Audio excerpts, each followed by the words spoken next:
ये घटना उस समय की है जब हिंदू समाज की जातियों के साथ उच्च वर्ण के हिंदू अत्यंत सौतेला व्यवहार करने लगे थे। उनके मंदिरों में जाने पर रोक थी, उनके बच्चों के ऊपर घोड़ी चढ़कर विवाह करने पर रोक थी, यहां तक कि उनके गांव के कुओं से पानी भरने पर भी रोक लगाकर उनके हिंदू समाज की मुख्य धारा से दूर करने के षड्यंत्र में सम्मिलित हो रहे थे। और इन प्रथाओं के खिलाफ आर्य समाज के कार्यकर्ता जो कार्य कर रहे थे वो भी समाज को मंजूर नहीं था। आर्य समाज के कार्यकर्ताओं ने अपना सब कुछ दांव पर लगाकर तथाकथित रूप से निम्न लोगों को अपने गले लगाया। आज हम यहाँ एक ऐसे महान आर्य समाज के जाने माने नेता जो आर्य प्रतिनिधि सभा हरियाणा के प्रधान भी रहे हैं और गुरुकुल कांगड़ी विश्वविद्यालय के कुलाधिपति और विजिटर भी रहे हैं। उनका परिवार कट्टर आर्य समाजी परिवार था। उनके आदर्श जीवन पर आधारित एक ऐतिहासिक घटना है और उनके स्वयं के व्यवहार से संबंधित है। क्या है ये घटना, आइए देखते हैं। अरे भाई की बात करी भाई, कमाल हो गया भाई। अरे ये शादी की तो बात नहीं अच्छे भाई। अरे छोरी की कौन सी छोरी है, किसकी है छोरी? हरे कृष्णा हरे कृष्णा। अरे भाई यजमान, अगले महीने की 13 तारीख विवाह के लिए शुभ है। पंडित जी, भाई हम ठहरे आर्य समाजी, हमने तो सारे दिन शुभ लगे हैं, हमें कोई समस्या है ही ना। बस मन की संतुष्टि तो सुमेर सिंह जी की होनी चाहिए। कैसी बातें कर रहे हैं भाई साहब? भाई ये तो बड़े बूढ़ों की मन की संतुष्टि के लिए करना पड़ता है ना। बाकी पंडित जी ने कह दी तो भाई अगले महीने की 13 तारीख को विवाह होगा। हैं? भाई चौधरी जी, भाई मैं अपनी क्षमता के अनुसार जो भी हो सकता है अपनी छोरी की खुशी के लिए देने का प्रयास करूंगा। अगर फिर भी आपकी कोई इच्छा हो तो आप बताएं भाई, अपनी हैसियत के अनुसार उसे भी पूरा करने का प्रयास करेंगे। बाबूजी, बीच में बोलने के लिए क्षमा चाहता हूँ। बाबूजी, जो प्रथा समाज को डुबोती जा रही है, जिस दहेज के नाम पे लड़कों का मोल भाव होता है, मैंने वो कतई पसंद नहीं। मैं ऐसी प्रथा का विरोध करता हूँ। जिस दिन यह प्रथा पूरी तरह से बंद हो जाएगी उस दिन किसी भी पिता को बेटियां बोझ नहीं लगेंगी। इसलिए हमें कुछ नहीं चाहिए। सुमेर सिंह जी, हमारे मन की बात तो छोरे ने कह दी। हम तो हर उस प्रथा का विरोध करते हैं जो समाज को खत्म करती जा रही है। हमें कुछ ना चाहिए, बस 2 जोड़ी कपड़ों में लड़की चाहिए। अरे असली दहेज तो आपकी लड़की है हमारे लिए। सुमेर सिंह जी, आप तो बस विवाह की तैयारी कर लो। जी चौधरी जी, जैसा आप कहें।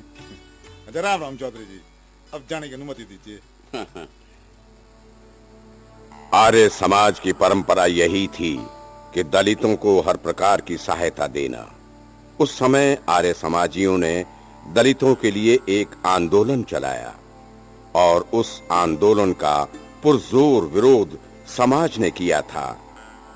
आइए देखते हैं वो आंदोलन क्या था। सरपंच जी, यो कालू की बहू भंवरी आज तड़के गांव के कुएं से पानी भरने आई थी।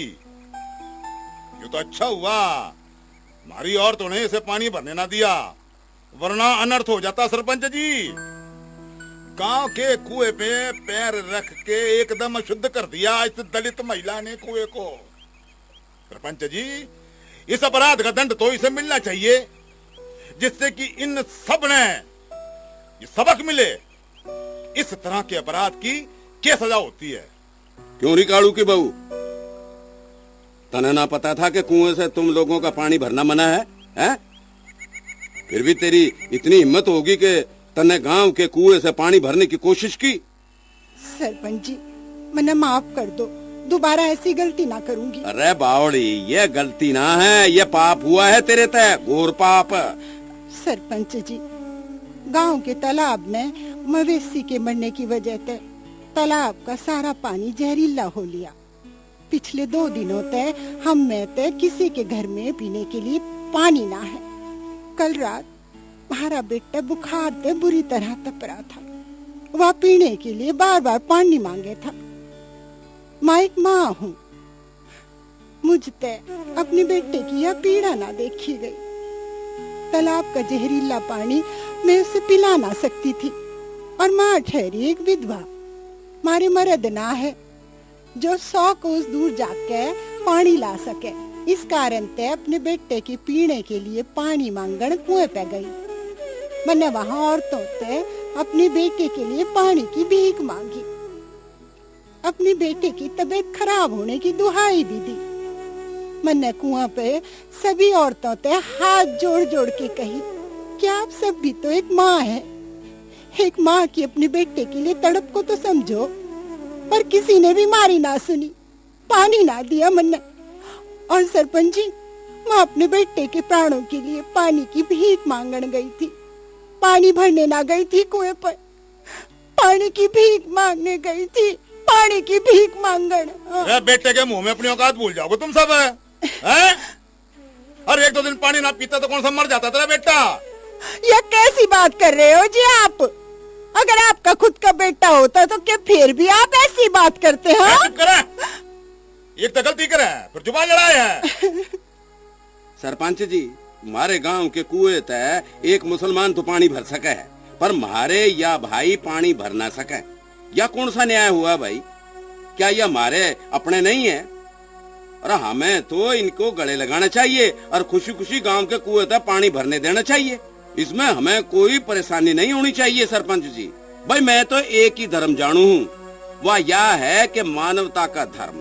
और इस धर्म में कोई भी आदमी ना तो जाति से ना ही धन से, छोटा या बड़ा होवे, सारे बराबर होवे। और हमारे ग्रंथ भी यही शिक्षा देते हैं। सरपंच जी, सरपंच जी, ये चौधरी साहब तो आर्य समाजी विचारधारा के हैं। भाई इनके परिवार ने तो पहले ही अपना धर्म भ्रष्ट कर रखा है। ये तो खुलेआम इनकी बस्ती में जाके इन नीच जाति के लोगों को गले लगाते हैं, इनके साथ बैठ के खाते हैं।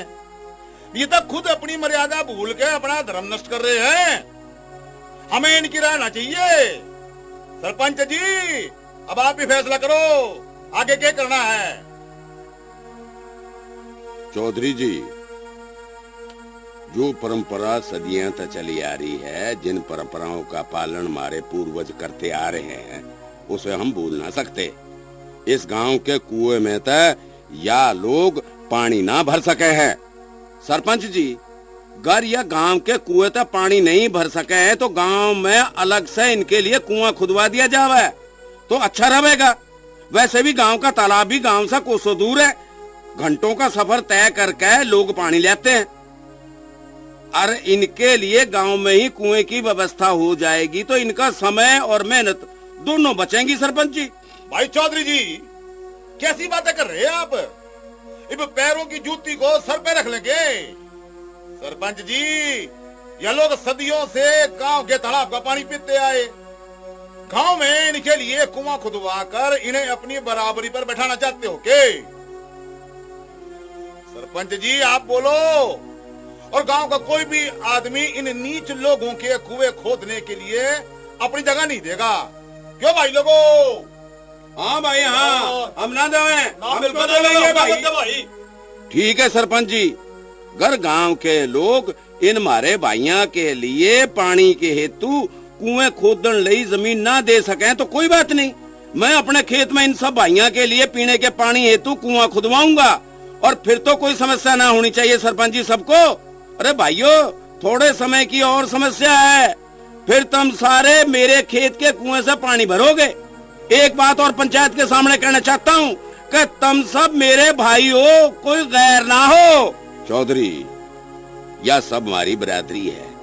जब हमारी बिरादरी ने कुआं बनाने के लिए ना कर दी है, फिर तो इनके लिए अपने खेता में कुआं खुदवाने लिए क्यों कह रहे हो भाई? क्या समाज के तुम विरोधी हो जाओगे चौधरी?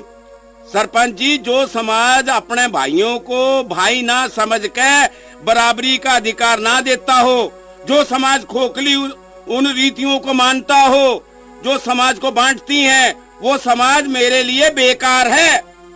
चौधरी, यह बिरादरी का अपमान है। अगर तुमने इन सारे खातर कुआं खुदवाया अपने खेता में, तो थारा हुक्का पानी बंद करके हमने बिरादरी से बाहर कर दिया जाएगा। ठीक है, जैसा तुम सारे ने अच्छा लगे वह करो, और जो मने अच्छा लगेगा मैं करूंगा। हाँ भाई, सारे ने नमस्ते।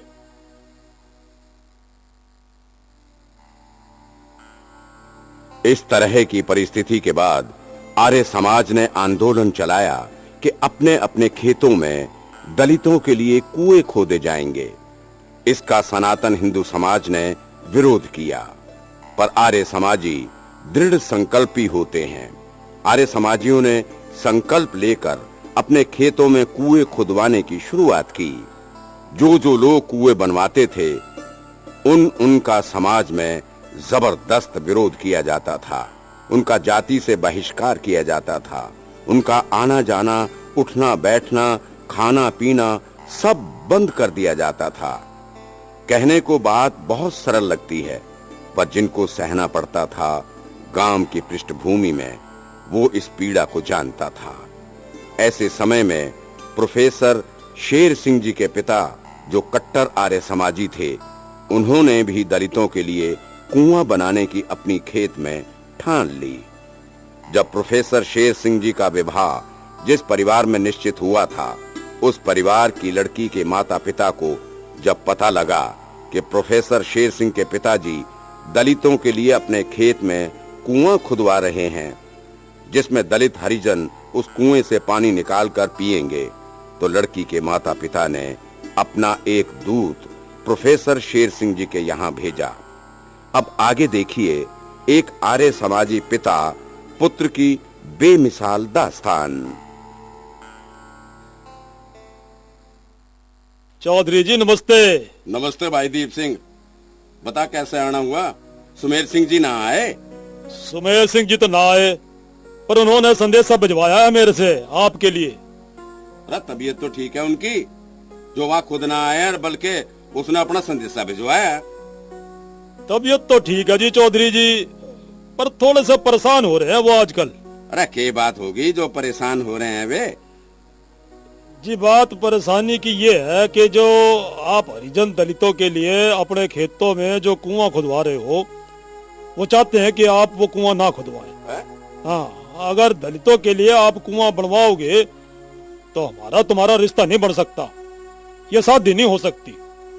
ऐसे कैसे ना होगी शादी? सारी तैयारी हो चुकी, 2 दिन बाद ब्याह है, रिश्तेदार आ चुके, मेहमान आना शुरू हो चुके, आखिर समय में कह रहे हो ब्याह ना हो सकता, ये क्या बात हुई? भाभी जी, आज चौधरी जी द्वारा उठाए गए समाज के विरुद्ध एक गलत कदम से पूरा हिंदू समाज इनका विरोधी हो गया है। आज आप सबका समाज में उठना बैठना बंद हो गया है, और हमें तो इसी समाज में रहना है। समाज के विरोध में जाके हम कैसे जिएंगे? इतनी ताकत हमें ना है भाभी जी। ना जाने क्या करके मानोगे आप? या समाज सेवा भी किसी जिसे बेटे का घर बनते बनते टूट रहा हो? छोड़ दीजिए आप यह जिद। हमने ना कोई कुआं सुआ बनवाना। अरे मारे अकेले के कुआं बनाने तक या समाज सुधर जाओगा? अरे आप सोचते क्यों ना हो? बार बार इतना अच्छा रिश्ता घर ना आता। अपनी ना तो जान छोरे की तो सोच लो। जाति भरते बाहर हो लिए तो कौन देगा अपनी छोरी अपने छोरे ने? जी जय किन पछड़ में पड़ रहे हैं आप? क्या जरूरत है उन हरिजनों के लिए कुआं खोदने की? और ये आपका छोरा तो आपका अपना खून है। इसके सुख से ज्यादा आपको उन अनजान लोगों के सुख की चिंता है। भाई तो छोड़ दो जिद, छोड़ दो जिद कुआं बनवाने की। भाई साहब, यह सब करके के मिल जाएगा अपने? कौन सा समाज सुधर लेगा अपने कुआं खुदानते हैं? अपना ना तो कम से कम घर की इज्जत का तो ख्याल रखो। या सारे मेहमान घर में आ लिए, अगर शादी टूट गई तो क्या इज्जत रह जाएगी समाज में? जरा सोच ले भाई साहब। देख चौधरी, दूसरों की खुशी के लिए घर की खुशियों में आग नहीं लगाते। मान जा भाई, कुआं खुदवाना है तो अपने खेत में ना खुदवा के किसी और जगह पे खुदवा ले। इस तरह की जिद अच्छी ना है। देखो जी तुम सारे, कुआं तो खुद लिया, पर या मेरे बेटे के जीवन की बात है। कल ने या ना कहे कि बाबूजी के कारण मेरा बनता घर टूट गया। अब तो इसको फैसला करना है कि कुएं से हमारे दलित भाई पानी भरेंगे या नहीं। इसको जो ठीक लगे वही होगा। बता बेटा, क्या कहना चाहे है तू? बाबूजी, मैं आपका खून हूं, बचपन से आपकी दिखाई राह पे चला हूं। आपने बचपन से एक ही बात सिखाई है मैंने, सच्चाई और ईमानदारी की राह पे चलना। और आप मुझसे पूछ रहे हो कि मैं क्या चाहता हूं। बाबूजी, आपने आज तक किसी के साथ गलत ना किया, फिर आपने यूं कैसे सोच लिया कि आप मेरे साथ गलत करोगे? बाबूजी, यो ब्याह हो या ना हो, पर हमारे अपने दलित भाई तो हमारे इस कुएं तय ही पानी भरेंगे। अरे जीतता रहा बेटा, जीतता रहा। क्या जीतता रहे जीतता रहे? पागल हो गया है क्या तू? तेरे पिताजी ने तो समाज सेवा का भूत सवार है, उन्हें तो अपने और अपने समाज की चिंता ना है। तू तो अपने बारे में सोच। एक बार ब्याह टूट लिया ना तो कौन देगा तन्ने अपनी छोरी? माँ, बाबूजी कुछ गलत ना कह रहे। तू बता, मैं अपनी खुशी के लिए दूसरों की खुशी को कैसे खत्म कर सकता हूँ? बाबूजी के एक संकल्प से उन सैकड़ों दलित भाइयों में आशा की एक किरण जगी है। कोई तो है जो उनके दुख को समझता है। बता माँ, मैं कैसे उन सैकड़ों लोगों की आशा को तोड़ दूं? मैं इतना स्वार्थी ना हूं माँ। तो ठीक है, आपके बेटे का ब्याह अब नहीं होगा। भाई छोरे का ब्याह तो होगा, भाई छोरे का ब्याह तो होगा, भाई छोरे का ब्याह तो होगा, और उसी दिन उसी समय बड़ी धूमधाम से होगा। नमस्ते बुद्धदेव जी। नमस्ते चौधरी जी। भाई, आप जो दलितों के लिए अपने खेत में कुआं बनवा रहे हैं ना, आपने बहुत बड़े संकल्प को पूरा किया। आप जैसे कर्मठ सिद्धांतवादी ऋषि दयानंद के अनुयायियों की वजह से ही आज आर्य समाज अपने संकल्पों को पूरा कर रहे हैं। आर्य समाज आपकी इस पहल को कभी ना बिसराएगा। अगर ऐसा संकल्प पूरा करने में किसी ने आपके बेटे से विवाह का संबंध समाप्त किया है, तो मैं किसी भी रूप में आपका सम्मान कम ना होने दूंगा। मैं एक प्रस्ताव रखना चाहता हूं। अपनी बेटी का विवाह मैं आपके बेटे से करवाना चाहता हूं। विवाह उसी दिन उसी समय होगा, अगर आपको कोई आपत्ति ना हो तो। इसमें आपत्ति की क्या बात है बुद्धदेव जी? या तुम्हारे खातर सौभाग्य की बात होगी कि आपकी बेटी हमारे घर की बहू बनेगी। तो ठीक है, तो भाई साहब आप सब विवाह की तैयारी कीजिए।